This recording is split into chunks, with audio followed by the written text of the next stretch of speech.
Hello, this is Little Green Ghouls, and welcome back to Goosebumps Revisited, a series where I break down a classic Goosebumps book and any episode that goes along with it. I will also be telling up some Goosebumps cliches and classic moments. This week, I'm excited to visit Attack of the Jack-O'-Lanterns.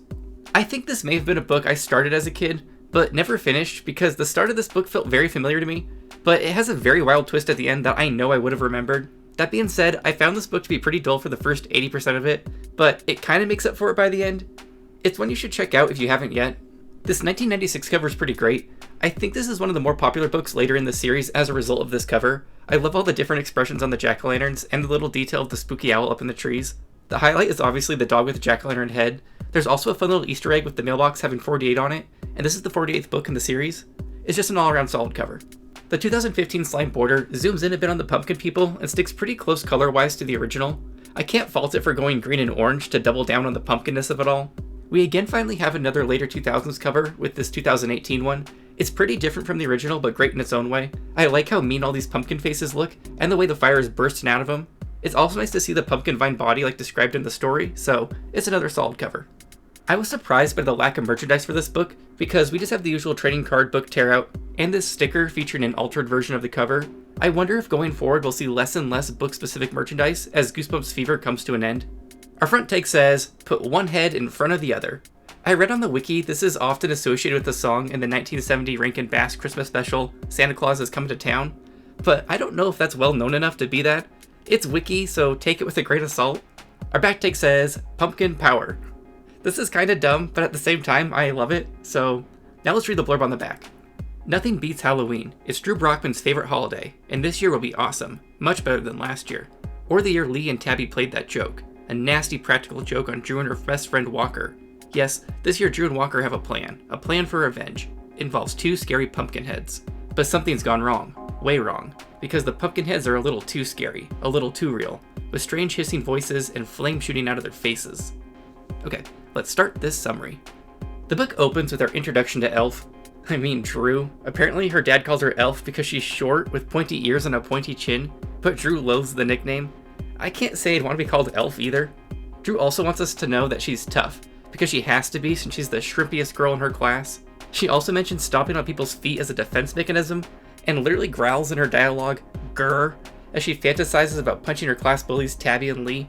These bullies ruined Halloween 2 years ago for Drew and her friend Walker, but I guess we don't get to know the details about that until later. We learn Drew has two other friends too, a pair of roly-poly twins named Shane and Shauna. They also hate Tabby and Lee. It's clear we need to understand the complex social dynamics of these children, because pages are being dedicated to this. Tabby's described as Little Miss Perfect, with perfect blonde hair and perfect green eyes. I'll let the description of Lee speak for itself. Lee is tall and good looking, with dark brown eyes and a great warm smile. Lee is African American, and he sort of struts when he walks, and acts real cool, like the rappers on MTV music videos. We're now learning about the origins of this child feud, and so far, 2 autumns ago, Tabby and Lee stopped to harass Drew and Walker. Tabby likes to take jabs at Drew's appearance, and Drew likes to literally growl at Tabby in response. Grr, I couldn't help it. I balled my hands into fists and let out an angry growl. I kinda love that Drew is this tiny feral wolf girl. She owns it too. I growl a lot. Sometimes I don't even know I'm doing it. Despite the clear disdain all these kids have for each other, Drew and Walker agree to attend a Halloween party at Lee's house, so we're one step closer to understanding this 2-year-long feud. We jump to this frenemy Halloween party where Drew and Tabby are immediately at each other's throats. Drew can't stand that Tabby is dressed as a princess, while Tabby looks at Drew with disgust because she's dressed up as a Klingon from Star Trek. Drew just continues to move up my list of favorite Goosebumps protagonists. She's feral and she loves Klingons. Drew runs into Shane and Shauna, and they're of course dressed as big puffy white snowmen made of styrofoam. This party is the place to be because we learn that every kid from class is here, and one even painted themselves entirely silver as the Silver Surfer. I would think they're a Capri Sun kid given the year.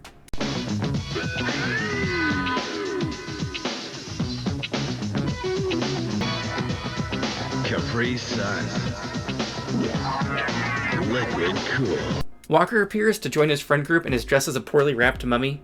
The antagonist Lee stops by to harass the group, and he's dressed as Batman, but before he can get to the insults, there's a loud crash in the basement. The party goes silent as everybody hears another loud crash. We then learn in a chapter cliffhanger as Lee shrieks that someone broke into the basement. Lee calls for his parents but gets no answer, so he jumps right to calling 911, but the phone is dead.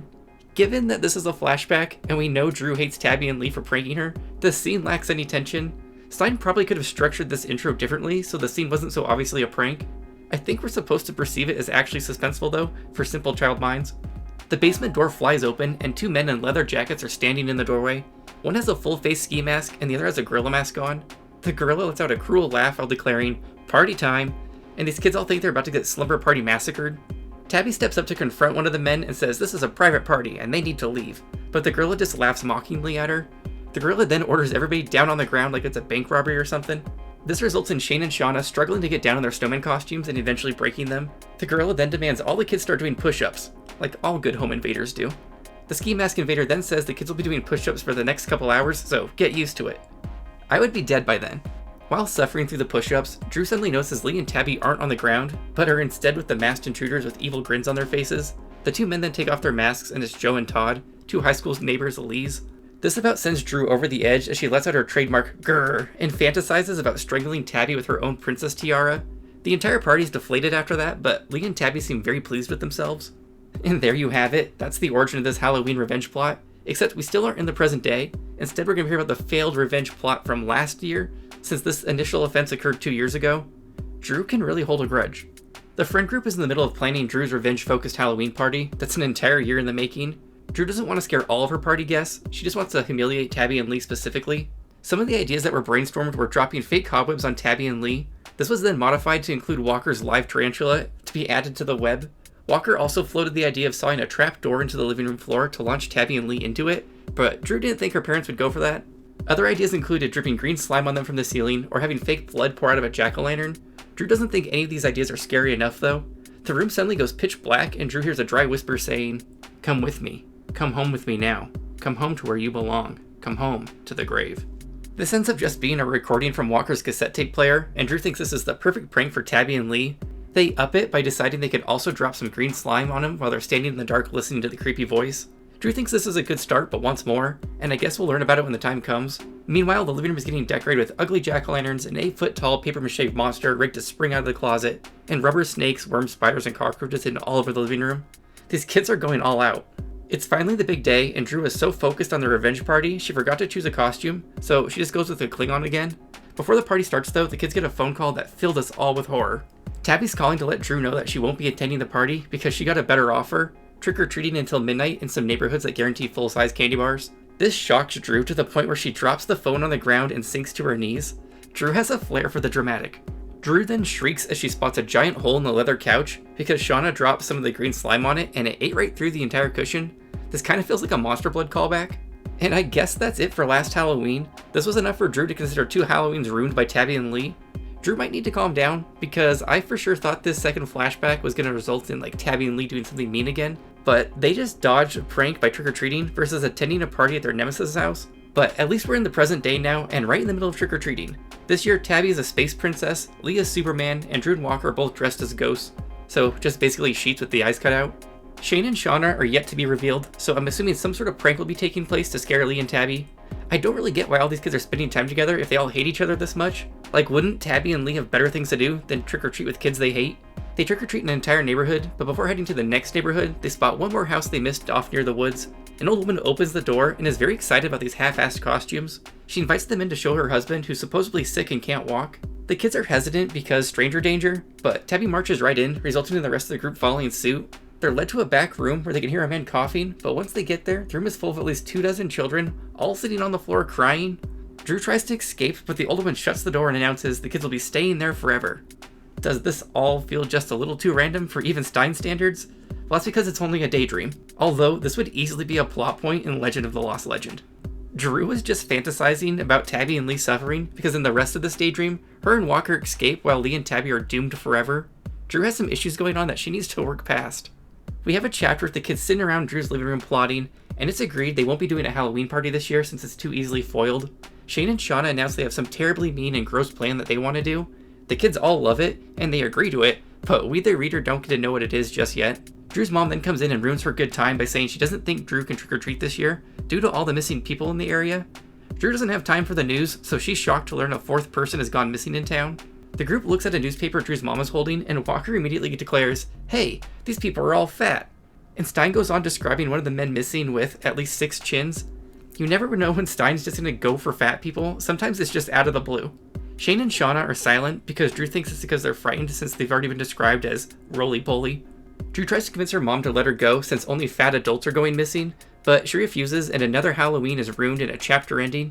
Except not really, because literally the opening line of the next chapter is how the dad is okay with her trick-or-treating, so Halloween isn't ruined after all. The story is meandering quite a bit. We're halfway through, and what's really even happened so far? Now that Drew can trick-or-treat, she realizes she still needs to do one vital part of their plan, convince Tabby and Lee to go trick-or-treating with them, even though they all hate each other. This book reminds me a lot of You Can't Scare Me, except Tabby and Lee feel a little more deserving of the hatred that Courtney got in the book. Just a little though, because it's been 2 years, Drew needs to move on, especially since Lee has an excellent costume this year. Whoa, I cried out when I saw his costume. He had bobbing antennas on his head. He wore a fuzzy yellow vest pulled over a black and yellow striped girl's swimsuit. You're a bee, I stammered? He nodded. Tabby and I are still working on it. We bought black tights for my legs this morning. Cool, I said. He looked really stupid. But why should I tell him? The frenemy line from Drew of, he looked really stupid, got an actual laugh out of me. This ends up being a really anticlimactic chapter though, because Stein asks these kids to go trick-or-treating with them, and they just say yes with literally no argument. Again, I'm left wondering, why do these kids all socialize with each other? There has to be some mutual love for drama going on here. A week passes and it's finally Halloween. Drew is a generic superhero, and Walker is a dark and stormy night, which consists of all black clothing and a water gun. We spend a chapter with the two kids trying to get out of the house to meet Tabby and Lee, but they keep getting delayed by lectures on stranger danger and their photos being taken. When they finally reach the meeting spot, Lee and Tabby are nowhere to be found. Drew and Walker wait by some bushes when they hear mysterious animal noises that results in two hideous monsters popping out and biting Drew in the neck with their fangs. I thought this would be Tabby and Lee, but it's just Todd and Joe, the pranksters from 2 years ago. Drew gives them a solid grrr, and the two boys are on their way to terrorize other kids, but to make matters worse for Drew, Tabby and Lee were in on it and watching the whole scare go down. They're all now just standing there, waiting for Shane and Shauna, who are supposed to arrive at 8 o'clock, even though Drew and Walker were meeting at the corner at 7:30. Why wouldn't they all meet at the same time if they're leaving as a group? Regardless of this nonsense, Drew is now extremely worried that Halloween will be ruined again because Shane and Shauna are officially 15 minutes late. They end up going trick-or-treating without Shane and Shauna, and we spend a few pages with Drew worrying about this mystery prank, and some classic trick-or-treating. At one point, the kids get apples and they're all disgusted. Suddenly, they're interrupted by pumpkin monsters from our cover. Oh, I let out a cry as two figures leaped out at us from behind a tree. I thought that Todd and Joe had returned, but I quickly saw that it wasn't those guys. In a gray blur, the two figures turned their backs on us, blocking our way. They wore dark robes that flowed straight down to the ground, and over their heads, they wore pumpkins! Large round pumpkins, perfectly balanced on their shoulders. Whoa! Walker let out a startled cry. He backed up and stumbled into me. Tabby and Lee gasped in surprise. But most horrifying surprise is yet to come. As they slowly turned to face us, their jack-o'-lantern faces came into view. Eerie, jagged grins cut into their pumpkin heads, flashing triangle eyes, lit by flames. Bright yellow and orange flames danced inside their heads. And as the pumpkin heads turned their fiery, ragged grins on us, Walker and I opened our mouths and screamed in terror. Drew and Walker are freaked out as the flames shoot out of the pumpkins, but Lee and Tabby remain unbothered. They're convinced that Shane and Shauna just trying to scare them, and they refuse to react. Drew thinks it could possibly be them, but doesn't get how they made such impressive costumes. Tabby wants to know if they're going to just stand there all night looking at pumpkin heads, or are they going to get some candy. So the pumpkin heads are like, follow us, we ain't know a better neighborhood. Drew whispers to Walker how this isn't a part of the plan, but agrees to go with the pumpkin. The kids follow the pumpkin heads, but start getting confused and irritated when they end up passing all the good houses handing out candy. The pumpkin heads veer into the woods when Drew remembers the 4 fat missing people and thinks maybe this isn't a good idea, but she ultimately decides she trusts Shane and Shauna enough to follow them into the woods for whatever they have planned. They eventually stumble across a strange neighborhood in the middle of the woods where it's endless blocks of tiny houses all decorated for Halloween. It's empty, so the kids think they'll be able to get a shit ton of candy all to themselves. Walker points out it's really weird that none of them knew this neighborhood existed, but candy greed gets the best of him too. The kids have fun at first as they're getting a metric shit ton of candy, but as time passes their bags get so full they're hard to carry, and then everybody is over it. The issue is the pumpkinheads don't want them to stop, and start getting angry when the kids refuse to keep going. At one point, the pumpkin's eyes blaze intensely, and the pumpkinhead floats away from the body while screaming, they can never quit trick-or-treating. Tabby doesn't have time for this shit and tries to leave, but the pumpkinhead blocks her path. The pumpkinheads then start circling the kids quickly to the point it looks like a giant wall of flames while shrieking, "You will obey." The kids are then death marched through the neighborhood and made to keep trick-or-treating until they physically can't anymore. Drew finally demands to know who these pumpkinheads are because they're clearly not Shane and Shauna. Tabby and Lee then stop being scared because the plot calls for it, and they decide they actually think it is Shane and Shauna, and this has all been an elaborate prank, so Tabby rips off one of the pumpkin heads, only to find nothing underneath it. She drops the pumpkin in surprise and it rolls onto the grass, but that doesn't stop the pumpkin head from grinning and laughing hysterically. The kids are all now freaked the fuck out, and the only thing Drew can do is scream, "Who are you?" The headless bodies pick up their pumpkin heads and carry in front of themselves. Drew and Walker then try to run away again, only to get circled in flames like last time. The group gives up and resumes miserably trick-or-treating. When asked how long they have to do this for, they're told forever. It then occurs to the kids to ask one of the houses for help, but it just repeatedly is laughed off as a Halloween prank. They stop one man in the street for help, but when they go to show him the pumpkin people, they're gone, so the man thinks it's just a joke and walks away, except the moment he's gone, the pumpkin heads return. Drew points out they can't fit any more into the bags, but the pumpkin heads have a solution for this: eat all the candy. We then have a few pages as the kids stuff themselves with every kind of candy you can think of, to the point they all feel like joining the vomit count. It's now midnight, and the pumpkin heads want the kids to keep trick-or-treating if they're going to stop eating. They then remind the kids this is a special neighborhood where they can trick-or-treat forever, so the kids are feeling sick and hopeless.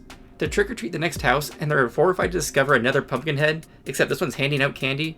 They go to the next house only to find another pumpkin head, so this entire neighborhood is full of them. Tabby and Lee can't take it anymore and refuse to take another step. This results in the two pumpkin heads throwing back their heads and shooting flames into the sky while they make a high-pitched siren sound. This seems to summon more pumpkin heads, and soon they're surrounded by dozens of them. The pumpkin heads start shouting trick-or-treat all together as they move in on the kids. Drew is extra scared to see they brought 4 pumpkin heads without bodies, seemingly for the kids. Tabby tries to run, but one of the pumpkin monsters slams a carved pumpkin on top of her head, while another one does the same to Lee. The two kids then run blindly down the road screaming with pumpkins on their heads. The pumpkin heads then turn to Drew and Walker as they beg for their lives. Except not really. Walker and Drew start laughing, and soon the two pumpkin heads join in. The pumpkin heads start to transform, revealing Shane and Shauna. I've read enough of these books that a twist like this doesn't even faze me at this point. The kids all celebrate their victorious scare, and Drew says it helps to have 2 aliens from another planet as friends. Shane and Shauna thank their alien pumpkinhead brothers and sisters and say they better hurry inside before people realize how many of them invaded the neighborhood. Shane and Shauna then hand over their bags of candy because they don't eat it, because in a final page twist, it occurs to Drew she's never seen Shane and Shauna eat anything. They say not to worry, she still has years until she fills out enough before she has to worry about being eaten. So yeah, that's how this one ends. Shane and Shauna were aliens from another planet, and they like to eat fat adults. Attack of the Jack-O-Lanterns got a direct episode pairing this week, which is always nice. Our notable actor this week is going to be Erica Luttrell, who played Drew. She's gone on to be in a ton of movies, shows, and video games, with some of my favorites being Westworld, and of course Keisha from the Magic School Bus. Our Magic School Bus to Goosebumps connection is still going strong nearly a year later. This focus on the night sky is kind of like a little hint towards aliens to come.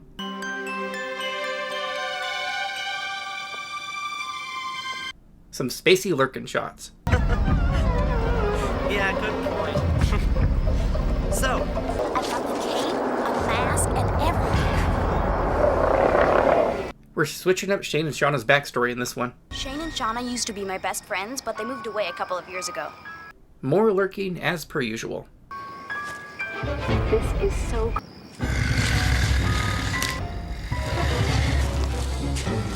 At least we get some payoff.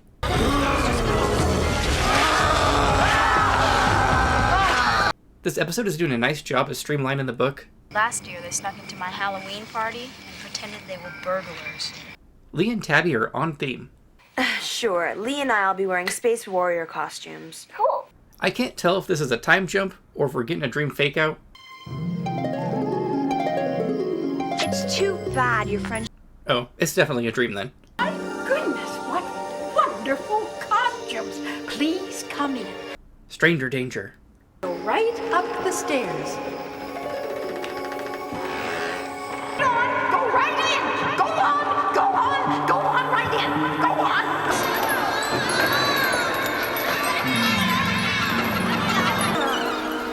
I love your costume. Wasn't this Tabby's daydream transition?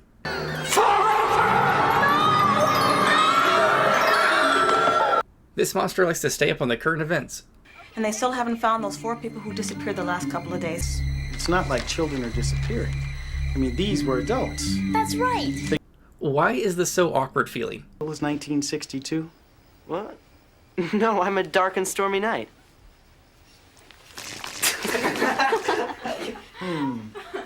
We're kind of just adding lurking at random at this point.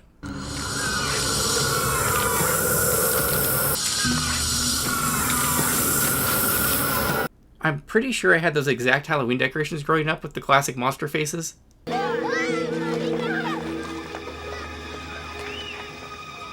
I love the pumpkin costumes. Is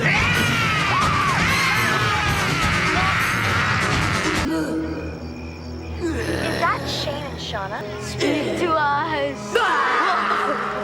I like their scratchy little voices. Place, a better place.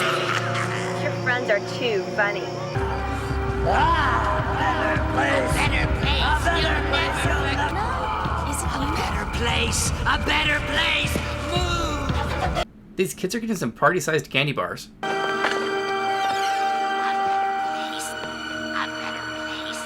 Special effects.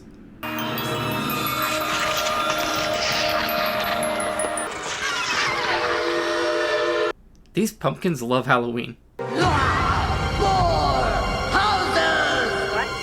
You must trick or treat forever. Surprise! And more special effects.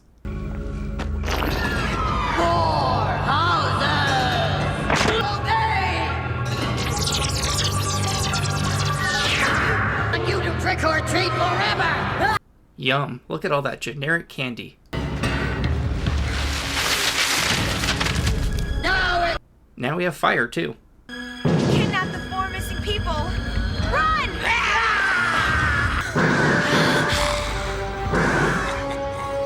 Alright, let's wrap this all up. I'm ready for man-eating aliens.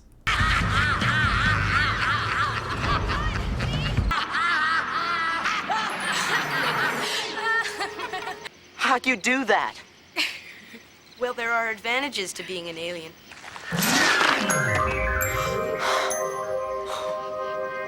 Do you guys want some candy for the trip back? No thanks. It's not part of our diet.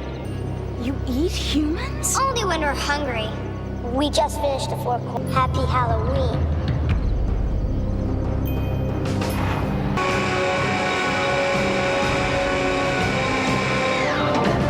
Overall, I thought Attack of the Jack-O-Lanterns was a bit of a mixed bag. It was pretty dull until we got to the actual Pumpkinheads themselves. Drew was an interesting protagonist in the sense that she was kinda weird with the constant growling, but I liked that she at least had some character traits for a change. The twist with them being aliens and having Drew be in on the prank the whole time is kind of a cop-out, but I enjoyed the scenes nonetheless. The entire part with the Death March trick-or-treating is well done and would have creeped me out as a kid. I'm gonna give this one 4 out of 5 Pumpkinheads. I had a hard time rating this one. It had low lows and high highs, so I almost gave it a 3, but in the end it was still a good time. Okay, on to our totals. Attack of the Jack-O-Lanterns didn't have any vomit or shoulder scares, but it did have some 90s moments. In Getting Jiggy with the 90s, we had 4 90s moments. These included Star Trek, Batman, a cassette tape player, and a full-body sweatsuit. Are these things strictly 90s? Not really, but it's what I associate them with. This raises our Goosebumps total to 147 jiggy 90s moments.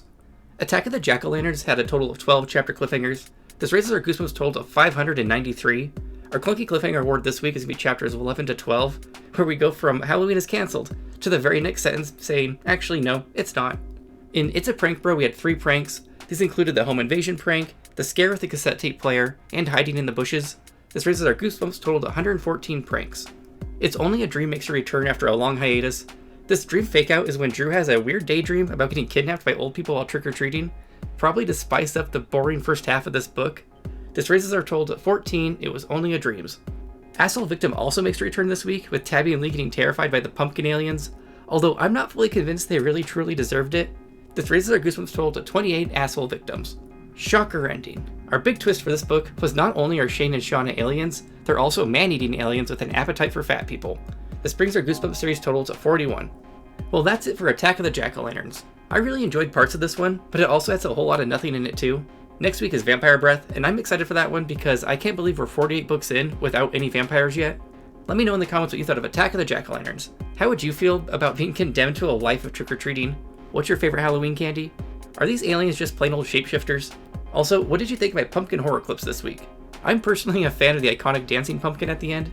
Anyways, as always, thanks again for watching, and make sure you subscribe for the pride, the love,